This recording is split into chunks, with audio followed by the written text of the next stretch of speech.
Hello everyone. This is Shooter Fantasy, and today we're going to be talking about EA's press conference, and I'm just going to talk about some of my thoughts on it. And also, feel free to give your own opinions and stuff in the stream chat. So, I'll just quickly review what they did. Let's see, where's my list?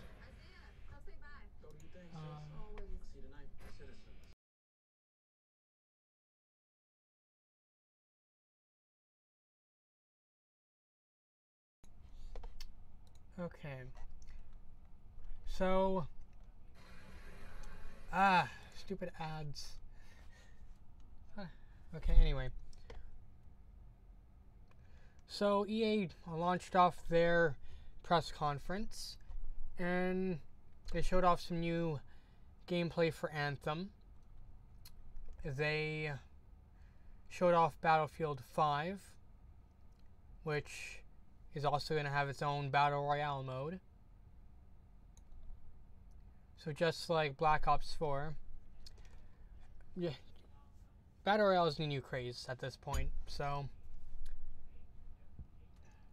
it just seems natural that EA would take the same idea. So we've also got Command & Conquer Rivals. They've launched a streaming service where you can stream their games to your computer.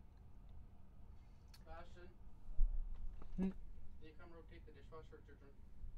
They also released news on Madden NFL 19, NBA Live 19, and Star Wars Battlefront 2 is getting Clone Wars DLC.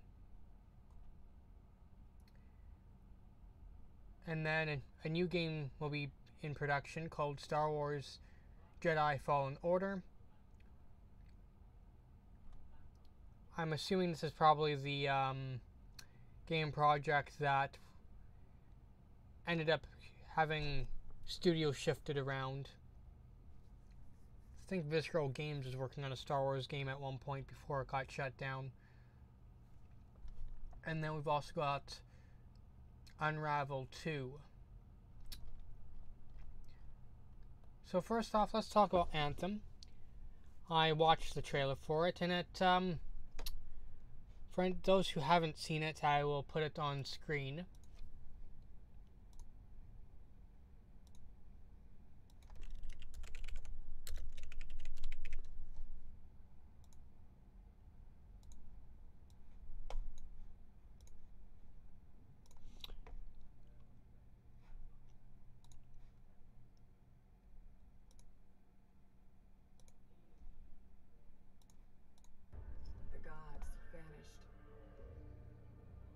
Left our world in chaos, creating, altering,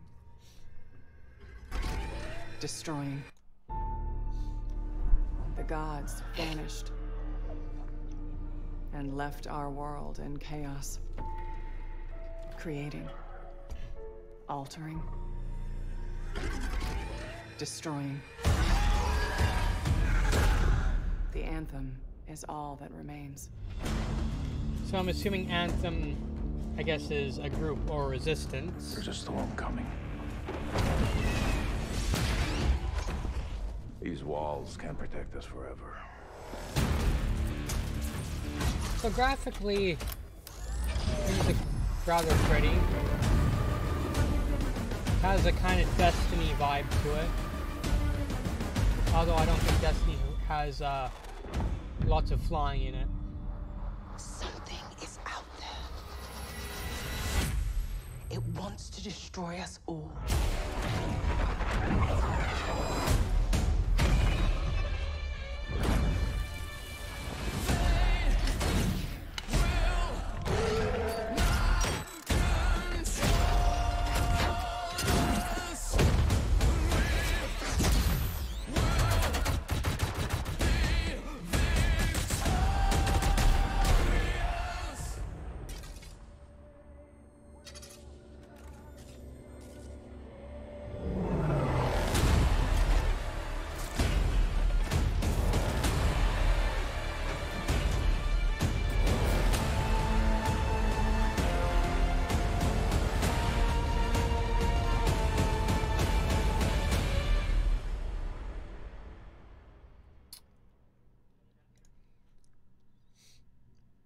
Yeah, so that was the Anthem trailer.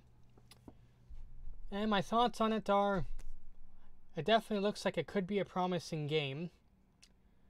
My main gripes, and it's no surprise, is EA. Although they say that the only microtransactions the game will have will be cosmetic only. So there's not going to be any kind of loot boxes or anything like that, or pay to win mechanics. They say it's going to be purely just cosmetic items. Now, hopefully that is something that turns out well. And hopefully for BioWare this game turns out well. Like, the trailer makes it look very promising. But it's one of those things where at this point in time EA is kind of guilty until proven innocent. With some of the stuff based on some of the stuff they pulled in the past. But yeah. Next thing I'm going to go is, well, I lost my list again.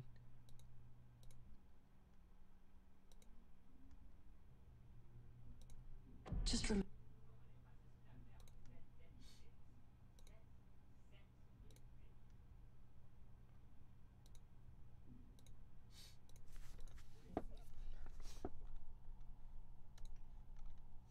Okay, so Battlefield 5. Let's talk about that.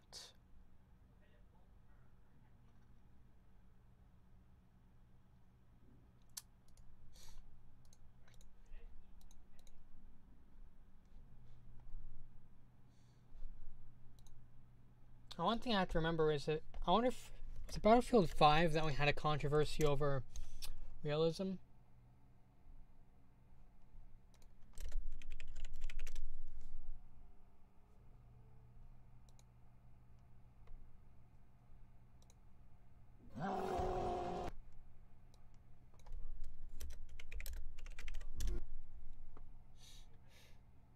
Okay, so we got a gameplay trailer for Battlefield 5.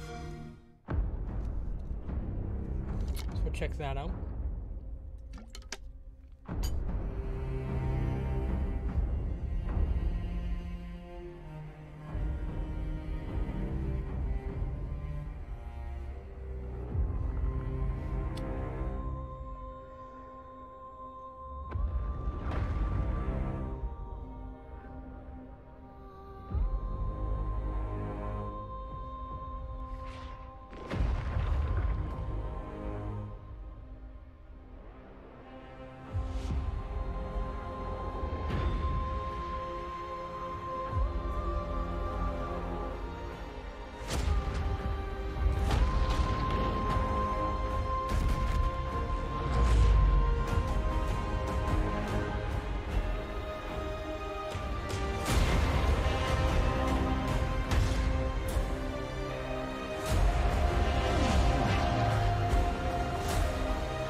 Oh wow, that was brutal.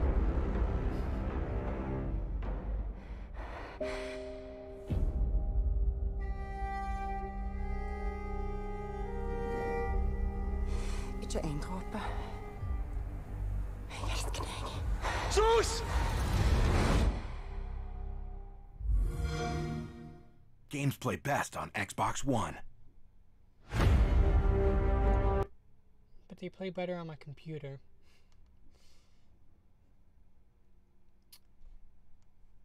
I'm gonna be cynical about just that Xbox promotional thing. But anyway, okay, we've got multiplayer gameplay. Let's check out gameplay.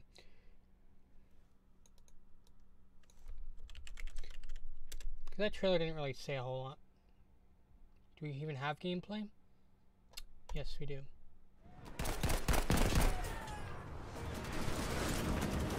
Jamie Coleman PFFFF. Hello, Jamie.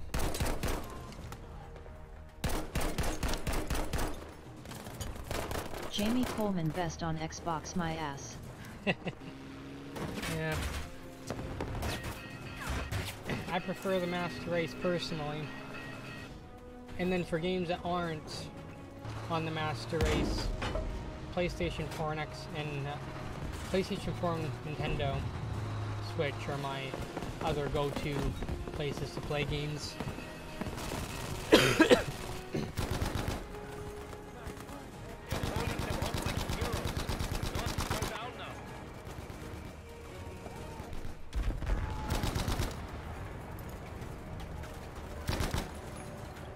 Jamie Coleman PS4 is alright. Yeah. I primarily have a PS4 just for the exclusives. If it weren't for that, I probably wouldn't even own a PlayStation right now. I'm actually questioning, like, I had an Xbox One, got into PC gaming, sold my Xbox One, and then eventually I bought another Xbox One because I started to miss my Halo games that I had. Then now I'm debating on selling it again.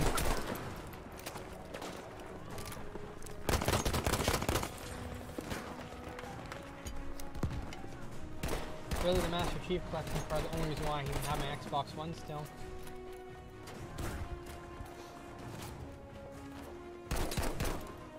I'm actually excited to see what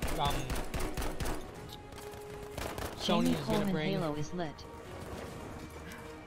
Yeah, Halo's...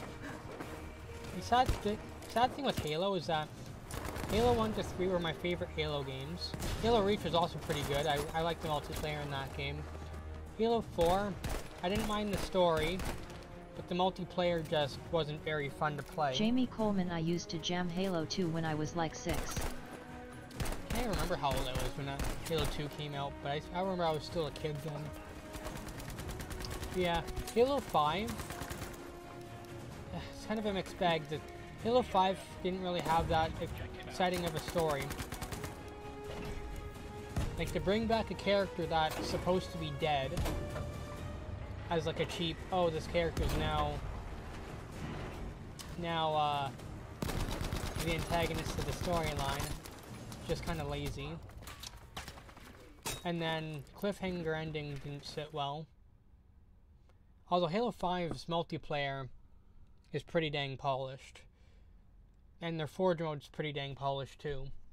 Those are the only things I'll give Halo 5 credit for, is that their multiplayer is at least fun to play. It's not like playing original Halo games, but they definitely improved over Halo 4. And then their Forge mode is just amazing. Hopefully Microsoft, or no, 343 can fix what they broke with Halo 6. But okay, let's see. Finished up with the Battlefield 5 multiplayer gameplay. So, I guess my impressions of this is just plays like any other Battlefield game. But the main difference is they're going to have a Battle Royale mode, so I guess PUBG and Fortnite are popular, so Battlefield 5 and Black Ops 4 will both have Battle Royale modes. Okay, let's check out Command & Conquer Rivals.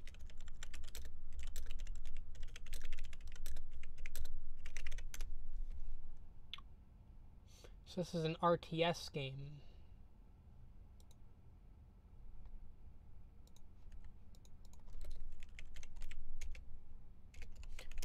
No, I've never really been a big RTS person, but Jamie Coleman I thoroughly enjoyed Security Battlefield clearance. 1942.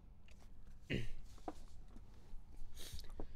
think the first Battlefield game I ever played was Verified. Battlefield Bad Company. Welcome, Commander. The Global Might have Defense actually been Initiative Bad has Company received too. intel of nuclear missile silos across the globe, and we need I remember your in that help game, securing them. one of its main The gimmicks is that Brotherhood every of Nod building is was also destructible. rallying their forces, so prepare yourself I remember for a thinking that was fight. so cool. To take them on, you'll need to assemble your forces. First, select a commander. Through them, you'll have continuous control of your forces during battle. If you choose to join GDI, We have 3 of our top commanders available to you, each with their own special abilities. Lieutenant Strongarm leads the finest corps of engineers in GDI's armed forces. She is able to deploy Jamie minigun Coleman, I turrets just across the pirated it. battlefield, providing key defensive positions when securing the missile site. Dr. Lang has dedicated himself to finding ways to heal our forces, and can summon drones to rejuvenate units on the field. Finally, General Solomon is the supreme commander of the Global Defense Initiative. He wields the power of the ion cannon and is not afraid to use it. If the Brotherhood of Nod is the more appealing choice, 3 of their merciless commanders are at your disposal. Oksana Christos, Nod's chief propagandist, can inspire her troops to fight with rage and wanton disregard.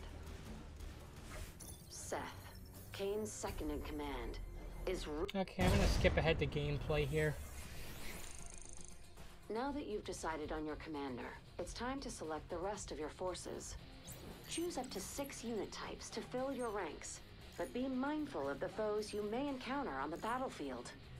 Forces are broken up into 4 categories: infantry, vehicles, air units, and specialized tech forces. Each unit has unique strengths and abilities, structures. You can deploy additional... Jamie Coleman, okay, I smoked all my weed, I'm gonna go up to my PC.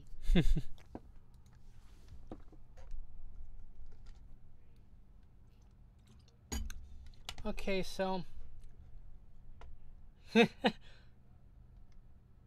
Okay, so Command & Conquer Rivals is a mobile game. Okay, that makes sense. And based on this, it doesn't look like many people like this trailer. Like, I kind of got bored watching through this trailer. We're not going to finish it. Okay.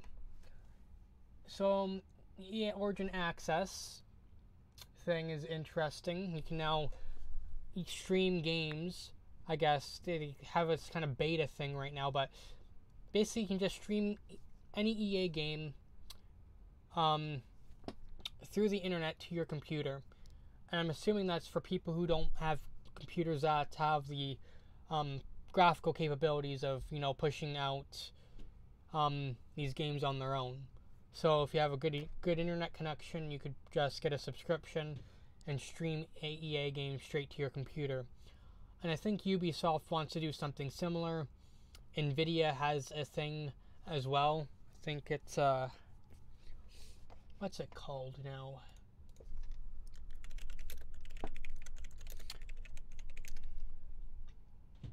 Yeah, GeForce Now. They have Nvidia has a GeForce Now service where you can do the same thing.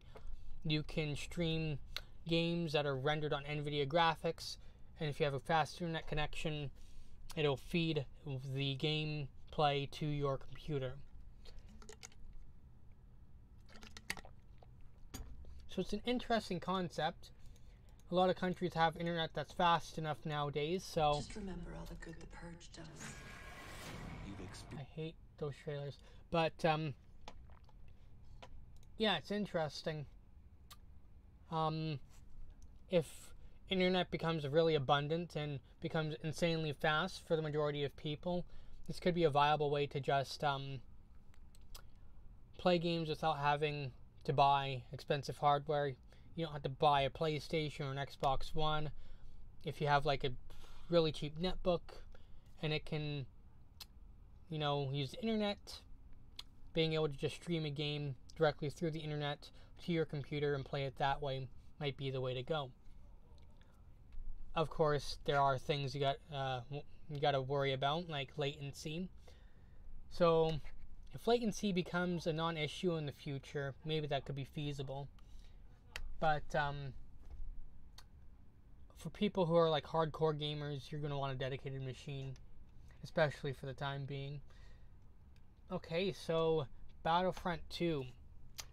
I have not played Star Wars Battlefront 2 or even touched it.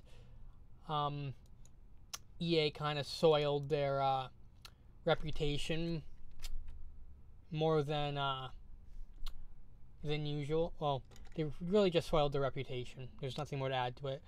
Like, I really enjoyed Mirror's Edge Catalyst when that game came out.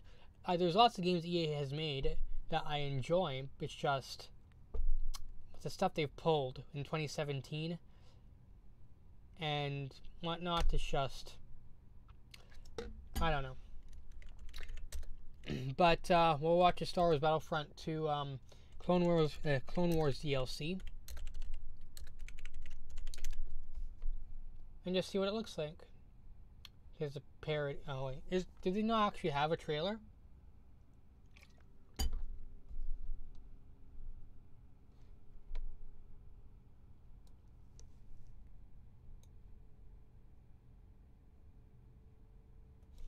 Okay, never mind. I don't think there's actually a trailer for it.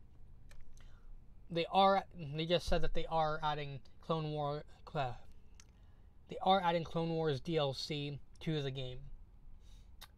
Okay. And then Star Wars Jedi Fallen Order. They talked about that. I don't think they have any gameplay for that presently. But they did mention that they're just making a game about that. So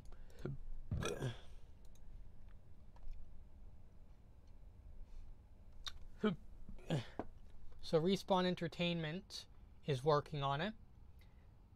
And it'll be set between Episode 3 Revenge of the Sith and Episode 4 A New Hope, during a period of time when the galaxy was plagued by darkness and the Jedi were being hunted. So currently there's no news on who the protagonist is. And the premise is that we will be taking on the role of a surviving Padawan. So we'll be someone, I guess, who ends up becoming a Jedi. And this was presumably the game that EA was working with Visceral Games with. Or no, this is a game that Visceral Games was working on for EA until EA shut down the studio because the game was apparently too linear and not going to be what gamers wanted. So Visceral Games got shut down, and I guess Respawn Entertainment, the people who made Titanfall, are working on it now.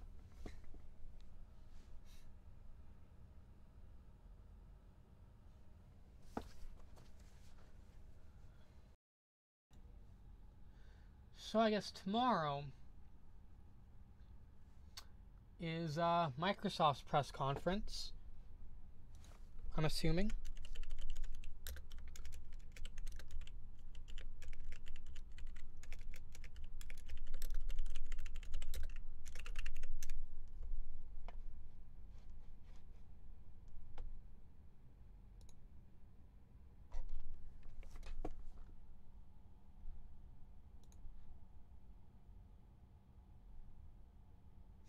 Well,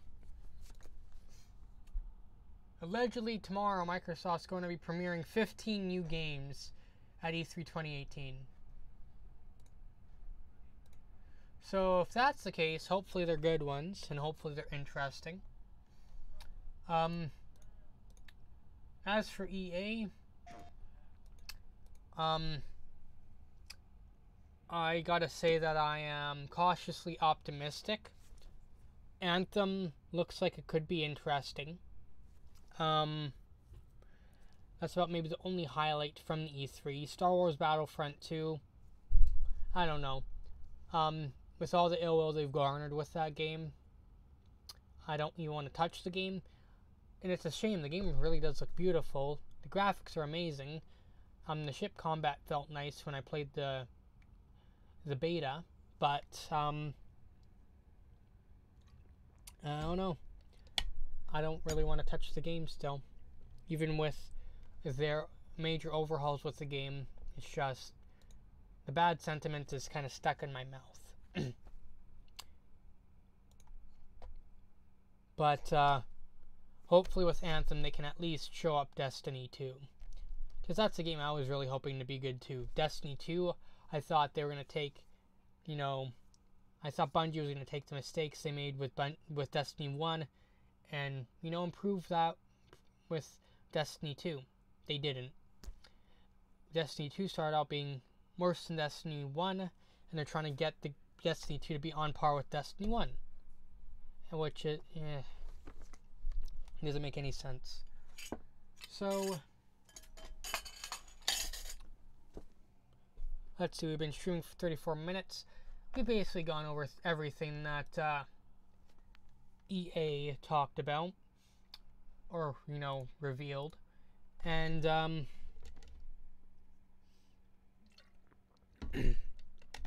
doesn't seem like there's anyone really conversing here, so...